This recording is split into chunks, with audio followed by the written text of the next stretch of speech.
और इसमें कार्यकर्ताओं की पहचान होती है कि जो तीसरी बार हम चुनाव की तैयारी कर रहे हैं और हमने बार बार हार का मुंह देखा है और अब भी हमारे कार्यकर्ता इतने मेहनत से जुड़े हुए हैं कि वो हर रोज किसी न किसी प्रोग्राम में कांग्रेस को मजबूत करने के लिए आगे आते हैं। बहुत ही हमारे मेहनती कार्यकर्ता हैं और पार्टी ने भी पूरा ध्यान दिया है कि हमारे बिल्कुल ग्रामीण स्तर तक पार्टी को मजबूत किया जाए और लंबे समय से जो हमारा संगठन जो रुका हुआ था उसको कुछ नींद हमारी तैयार करके उस पर कांग्रेस पार्टी लगी हुई है। और आज के इस प्रोग्राम में मैं विशेष तौर पर धन्यवाद हमारे जुबान के धनी हमारे पूर्व विधायक सुभाष देशवाल जी का करूंगा, क्योंकि बार बार ब्लॉक अध्यक्षों की जो है नाम लाते थे। पहले हमारे आदरणीय अध्यक्ष सुभाष शहजाद जी थी, जबकि उन्होंने हमारा नाम भेजा था।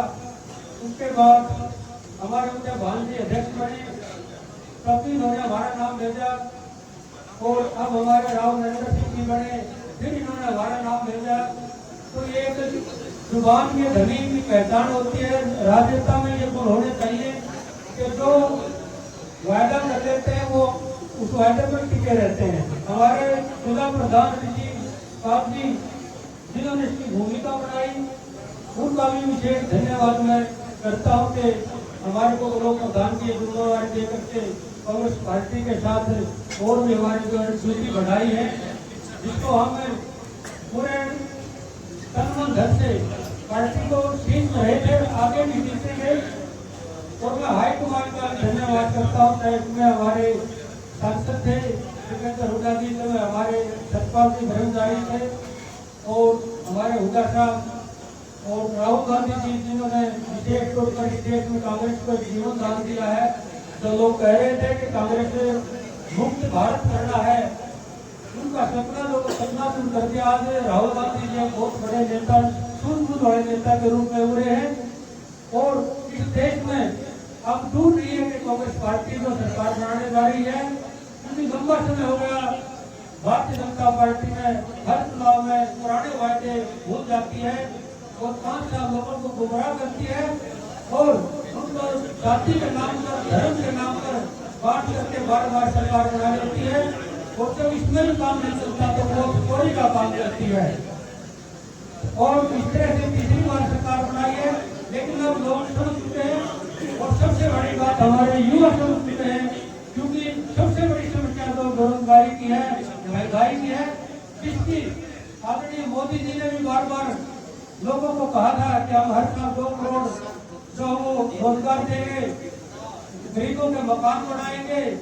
अच्छे स्कूल चलाएंगे, सस्ते में अच्छे बच्चों की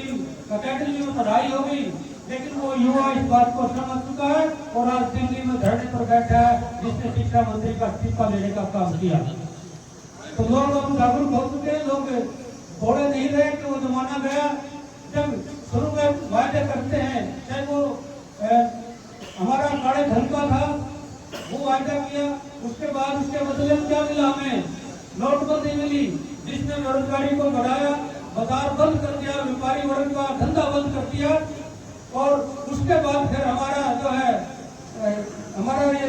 बड़ी जो है देश के ऊपर आपत्ति विपत्ति आई जो कोरोना की,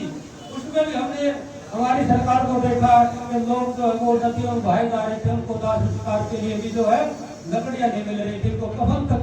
उस पर GST लगा दिया था। तो ये सरकार है जो इस देश का जो है जिन्होंने भट्टा बैठा दिया, जो काम करने चाहिए थे उसके ऊपर कोई ध्यान नहीं है। जब भी जनता जागरूक होती है, अपने वायदों को याद दिलाती है, तो ये कोई न कोई देश में ऐसा कांड कर देते, सारी जनता का उधर ध्यान हो जाता है।